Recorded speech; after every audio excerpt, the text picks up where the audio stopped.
द्वितीय अध्याय हरिश्चंद्र राजा चरित। कहई चैतन वीर शुण सुमन कथा सार।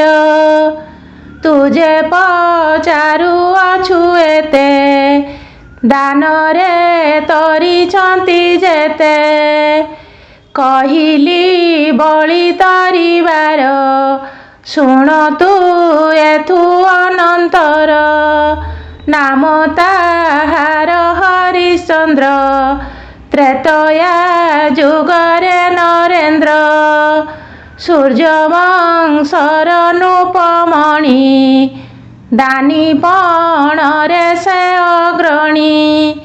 सुंदर पणे कामदेव दाता अंशरे सदाशिव। सुधीर पणे मेरु सम वीर पणरे दितिजम। तेजसी पणे वैश्वानर बुद्धिरे कीपा गणेश्वर। पंडित पणे बृहस्पति सहिबा पणे वसुमती। गंभीर पणे पारावार अपार महिमा ताहार। सप्तम दीपे चक्रवर्ती जगते विख्यात ता कीर्ति। पालन एक पत्नी व्रत दैबे तार एक सुत। संपद कुबेर भंडार दान ही देवा मूल तार। से महाराजा दानी पणे दरिद्र न रहिले जणे। जे जहा प्रकाशिले जाई नाही बोलिबा पद नाही। देई तो सही मन तार जीवन्ते खंडे दुख भार। जे पद निकटरे थाई नृपति पणे बिहरई। हेमंते केते काल गला ता कीर्ति जगते पुरिला। बिना कलंक चंद्र प्राय ता जस जगते उदय। एकथा जानी से राजार स्वर्गे कंपिला वज्रधर। विधाता छामुरे कहिला कि बुद्धि करिबी बइला। ए हरिश्चंद्र दानी पणे स्वर्गे कंपिले सुरगणे। आबर कंपे मरपुर कि बुद्धि कह बेदवर। ताहा शुणिन बेदवर हृदरे कले कविचार। विश्वामित्रंकु डकाइले मंचकु जाओ हे बइले। हरिश्चंद्रर दानीपण बुझिन आस हे बहन। कटाळ कर नाना मते बुझिबा दानीपण केते। शुणी चलिले मुनिवर प्रवेश हेले मंचपुर। मायारे हेले दिव्य रूप कि ब्रह्म देवता स्वरूप। राजार सिंह द्वारे गले अनेक वेद ध्वनि कले। सही न पारि नृपवर मिलिले मुनिंक छामुर। देखिन प्रणमित हेले अनेक पाद पूजा कले। आज पवित्र मरपुर ତୁମ୍ଭ ଦର୍ଶନେ ମୁନିବର କିମ୍ପା ମୋ ପୁରକୁ ଆଗତ ମିଥ୍ୟା ନ କହି କହ ସତ ଶୁଣି କହନ୍ତି ମହାଯତି ସ୍ୱରୂପ ଶୁଣ ହେ ନୃପତି ଆମ୍ଭେ ଅଇଲୁ ଯହିଁ ପାଇଁ କହୁଛୁ ସଂଶୟ ଫିଟାଇ ତୁମ୍ଭର ଯଶ କୀର୍ତ୍ତିମାନ ପୁରିଲା 14 ଭୁବନ ସେ ଅଷ୍ଟ ଦିଗ ବସୁମତୀ ବ୍ରହ୍ମ କ୍ଷତ୍ରିୟ ଚାରି ଜାତି ଯହିଁ ଶୁଣିଲେ ତୋର କୀର୍ତ୍ତି ଶୁଭଇ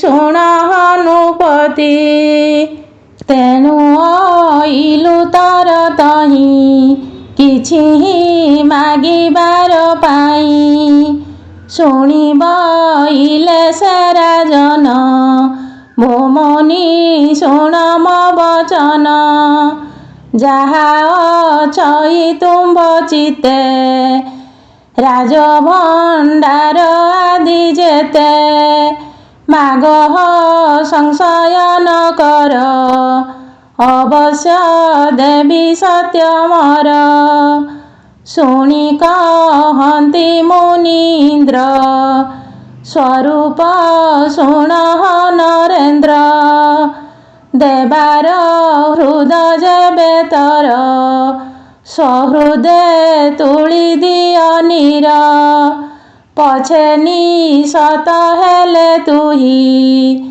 ଆଉ ମୁଁ ଛାଡ଼ିବଇ ନାହିଁ ପୁତ୍ର ଭାରି ଯା ତୁଲେ ତୋର ପାତ୍ର ମନ୍ତ୍ରୀଙ୍କି ଯେ ପଚାର ଶୁଣିବା ବଇ ରାଜା ଚିତେ କିସ ମାଗିବ ଏହୁ ମତେ ସବୁ ପ୍ରାଣ ସିନା ବଡ଼ ମାଗିଲେ ଦେବି ମୋର ଦୃଢ଼ ହେମନ୍ତ ବଲି ନୃପମଣି ଶଙ୍ଖେ ଥୋଇଲେ ତିଳ ପାଣି ମୁନିଙ୍କ ହସ୍ତେ ଦେଲେ ନେଇ ଯେ ଇଚ୍ଛା ମାଗ ଗୋସାଇଁ ତ୍ରିବାର ସତ୍ୟ କଲି ମୋହି ଦେବି ସଂଶୟ ଏଥି ନାହିଁ ତାହା ଶୁଣିନ ମହାମୁନି କଲେ ସେ ମହାଘୋର ଧ୍ୱନି ସାକ୍ଷୀ ଏଥକୁ ଦିଗପାଳ ରବି ଶଶାଙ୍କ ଆଖଣ୍ଡଳ କୁବେର ବରୁଣ ସହିତେ ସମସ୍ତେ ସାକ୍ଷୀ ଥାଅ ଏଥେ ମାଗୁଛି ଦୋଷ ନାହିଁ ମୋର ବଲି ଧଇଲେ ତିଳ ନୀର ଜଳ ପକାଇ ମୁନିବର ବଇଲେ ଶୁଣ ନୃପବର ତ ରାଜା ପଣ ମତେ ଦେବୁ ଲେଙ୍କଡ଼ା କନାଏ ପିନ୍ଧିବୁ ପୁତ୍ର ଭାରି ଜାଘେନି ତୋର ରାଜରୁ ହଇବୁ ବାହାର ଭୁଞ୍ଜିବି ରାଜଭୋଗ ମୁହିଁ ଏତେ ତ ଅଧିକାର ନାହିଁ ତା ଶୁଣି ନୃପତି ଆନନ୍ଦ ମୁଖେ ବିକାଶେ ପୂର୍ଣ୍ଣଚନ୍ଦ୍ର ମୁନିଙ୍କୁ ନୃପ ସିଂହାସନେ ରାଜା କରଇ ତୁ ସମନେ ଆପଣେ ବାନ୍ଧି ଦେଲେ ଶାଢ଼ୀ ପୁଣି ମୁନିଙ୍କ ପାଦେ ପଡ଼ି ଉଠି କପାଳେ ଦେଲେ କର ବଇଲା ନମୁ ମୁନିବର ପାତ୍ର ମନ୍ତ୍ରୀଙ୍କି ଡକାଇଲେ ମୁନିଙ୍କି ସମର୍ପଣ ଦେଲେ ଆଜୁ ତୁମ୍ଭର ଏହୁ ରାଜା କର ଏହାଙ୍କ ପାଦ ପୂଜା ହେମନ୍ତ ବଲି ନୃପବର ବିଜୟ କଲେ ଅନ୍ତପୁର ବିଡ଼ିବେ ବଲି ରାଣୀ ମନ ଦୁଃଖିତ ହଇଣ ରାଜନ ଭିତର ପୁରେ ବିଜେ କଲେ ତା ଦେଖି ଶୈବା ରାଣୀ ବୋଲେ ମନ ତ କରିଅଛ ଦୁଃଖ କିମ୍ପାଇଁ ସୁଖୀ ଅଛି ମୁଖ ବିପ୍ରଙ୍କୁ ଦେବା ପାଇଁ ଦାନ କିଅ ବା ନ ମିଳିଲା ଧନ ଆଉ କି ବିପତ୍ତି ପଡ଼ିଲା ମତେ ତ ସନ୍ଦେହ ଲାଗିଲା ବିଳମ୍ବ ନ କରି ନ କହ ଦେଖି ନ ସହେ ମୋର ଦେହ ତା ଦେଖି କହନ୍ତି ନୃପତି ଶୁଣ ସୁମନ ପ୍ରିୟବତୀ କାହୁଁ ଅଇଲେ ଏକ ମୁନି ମୋ ଆଗେ କଲେ ବେଦ ଧ୍ୱନି ଦେଖି ମୋର ଦୁଃସମନ ମୁନିଙ୍କି ଯାଚିଲି ମୁଁ ଧନ ରାଜ ସମ୍ପଦ ଯେତେ ମୋର ସବୁ ଘେନିଲେ ମୁନିବର ପୁତ୍ର ଭାରି ଯାକୁ ଘେନିଣ ଏକଇ ବସ୍ତ୍ର ମୁଁ ପିନ୍ଧିଣ ଛାଡ଼ିଣ ଯିବି ନିଜ ଦେଶ ତେଣୁ ଅଇଲି ତର ପାଶ ଶୁଣି ଆନନ୍ଦ ରାଣୀ ମନ ଏହି ସମୟେ ତା ନନ୍ଦନ ବାହାର ଅବକାଶ ଥିଲା ପିତାଙ୍କ ଛାମୁରେ ମିଳିଲା ଦେଖି ପିତାଙ୍କୁ ଆଗ ଭର ପୁଛଇ ନୃପତି କୁମର ମାତା ପୁତ୍ରକୁ ବୁଝେଇଲେ ଶୁଣି କୁମର ମଣି ବୋଲେ ଏଥକୁ ଚିନ୍ତା କିମ୍ପା କର ତପସ୍ୟା ପୁରିଲା ମୋର ହେମନ୍ତ ବୋଲି 3 ଜଣ 3 ଖଣ୍ଡ ବସ୍ତ୍ର ପିନ୍ଧିଣ କାଢ଼ି ସକଳ ଅଳଙ୍କାର ନଗରୁ ହଇଲେ ବାହାର ପ୍ରବେଶ ମୁନିଙ୍କର ପାଶ ବୋଲନ୍ତି ଛାଡ଼ି ଗଲୁ ଦେଶ ରଖ ତୁମ୍ଭର ପ୍ରଜାକୁଳ ରାଜ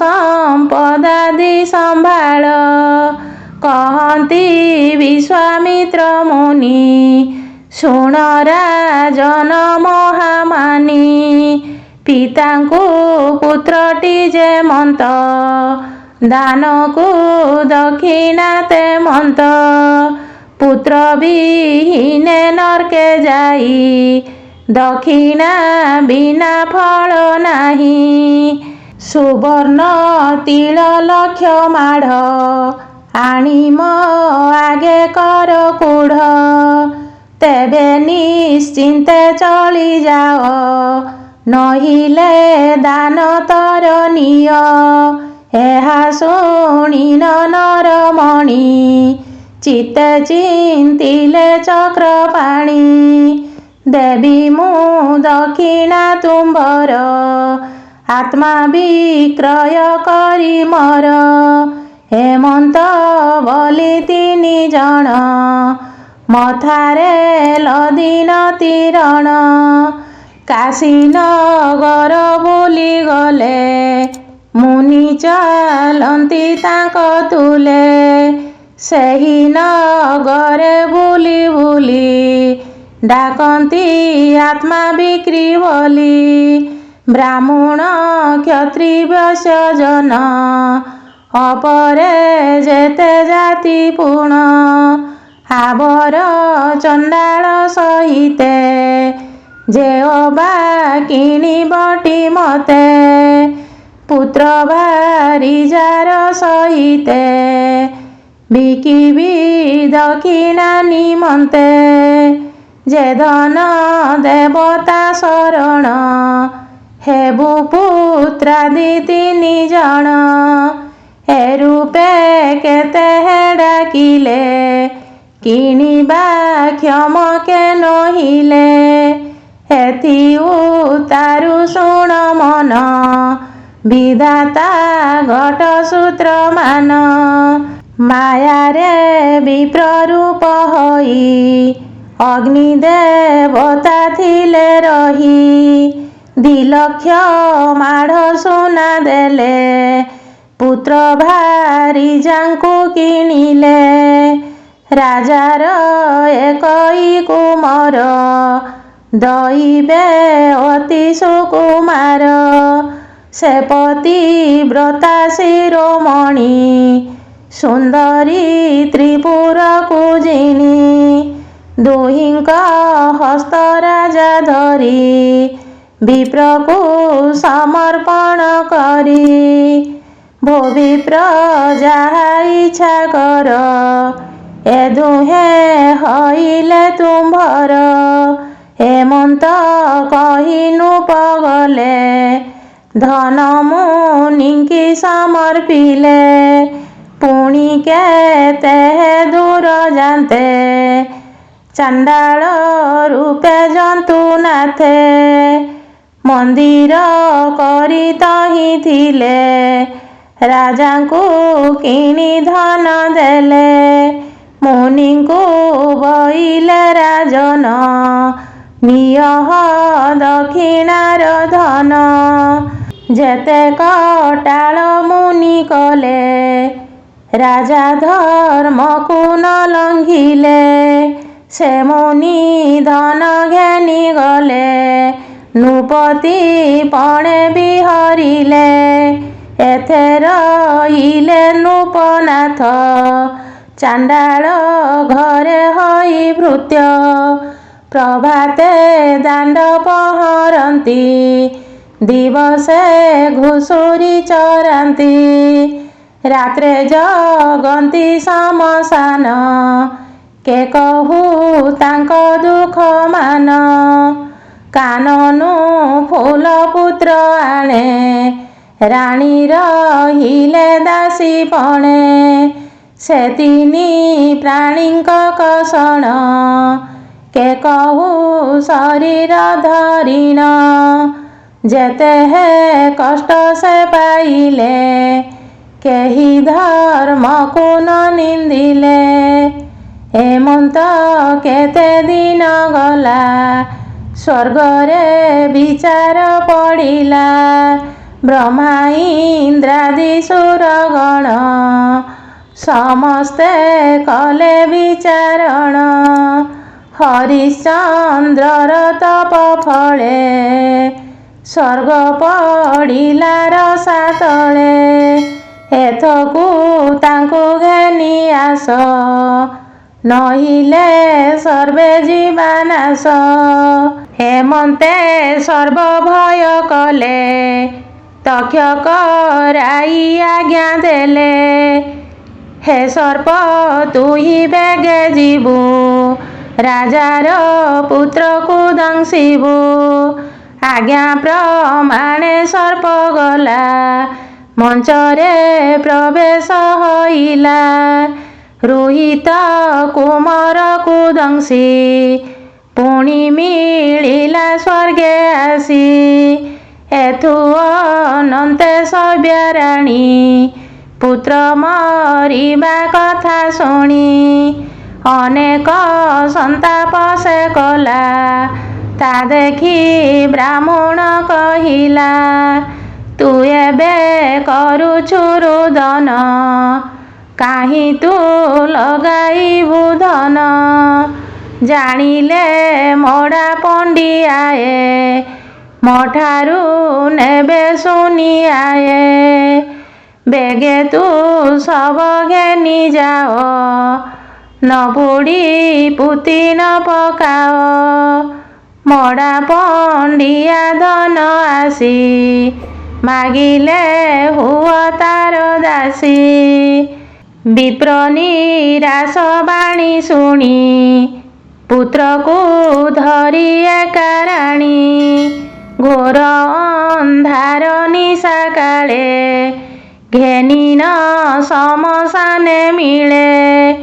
ଶବ ପକାଇ ମହାସତୀ आपणे खंदाए खोलती जगिबा पाई शमशान हेमंते बाहारे राजन आपणे हरिश्चंद्र राय आसीन मिलिले सेठाए देखिले शमशान स्थान एकई युवती रतन कांदिन खोलुअछि गात देखिन नृपति चकित धाई धइले केश तार बइले अटुतु काहीर मरिबु त इष्ट सुमर शुणिब लई नारीवर मइष्ट हरिश्चंद्र राजा मुअटे तांकर भारिजा स्वामी मो नृपपद जेते दानवी हिले मुनि हस्ते दक्षिणा निमंतरे पुण पुत्र भारिजाकु बिकिण से धन मुनि हस्ते देले आपणे केणे अबा गले हेमंते केते दिन गला सर्पाघातरे पुत्र मला तेणु मो पुत्र को आणिन पुतिबी बोली शमशान एकांते गात खोलु छई तेणु मोहर शाखा नाही हेमंत शुणी न रईस हुड़िले निज प्रिया क्लेश भूसखी मुत प्राण सखा काहीं मरुहित को देखा शुणिन स्वामीर उत्तर तुटिला घोर अंधकार द्विगुणे संताप बढ़िला स्वामीर चरणे पड़िला उठी स्वामी को घेनी गला पुत्र को देखाई न देला बइले स्वामी तुम्भे शुण मुहिए पुत्र को घेनिन अनले पशि झास देवी ए प्राण केभे न रखिबी शुणी बइले नृपवर पुत्र भारिजा मले मोर मुथाई करिबई किस चाल समस्ते देवा झास हेमंत बोली चली गले प्रचंड अनल जालिले स्नान से कराई पुत्र को अनले पशिला बेलकू हेमंत समय मातली स्वर्गरू रथ घेनी चली राजांक निकटे होइला अनले न पशवइला ता शुणी नृपति चकित मातली उभा कला रथ बइला देवंक आदेश स्वर्ग को जीव रथे बस शुणी बइले नृपवर मला एकई कुमर केमंते स्वर्ग को जीवई कह मु अपुत्री कहई एणु मरिबार सत मातली घेनी जाओ रथ मातली बइला बचन अनले न पसरा जन मोर अइला जाए थिबु नहिले देवद्रोही हेबु हेमंत बोली चली गला देवंक आगरे कहिला राजा कहिबा जणाइला अमृत संजीवनी नेला पुणी स्वर्गरुले उठिला राजा निकटे प्रवेशिला ପୁତ୍ରର ମୁଖେ ସୁଧା ଦେଇ କର୍ଣ୍ଣରେ ସଞ୍ଜୀବନୀ କହି ତକ୍ଷଣେ ଜିଇଲା କୁମର ପାଶେ ଦେଖିଲା ରଘୁବର। ଆବର ଜନନୀ ପିଅର ଦେଖିନ ରୋହିତ କୁମର ସ୍ୱର୍ଗକୁ ଯିବା ଏବେ ଚାଲ କୁମର ବଇଲା କି ଭଲ। ଆମ୍ଭର ରାଜ୍ୟ ପ୍ରଜାକୁଳ ଛାଡ଼ିକେ ଯିବ ସ୍ୱର୍ଗ ଆଳ ସମସ୍ତେ ଗଲେ ଯିବି ମୁହିଁ ନହିଲେ ଯାଅ ତୁମ୍ଭେ ଦୁଇ।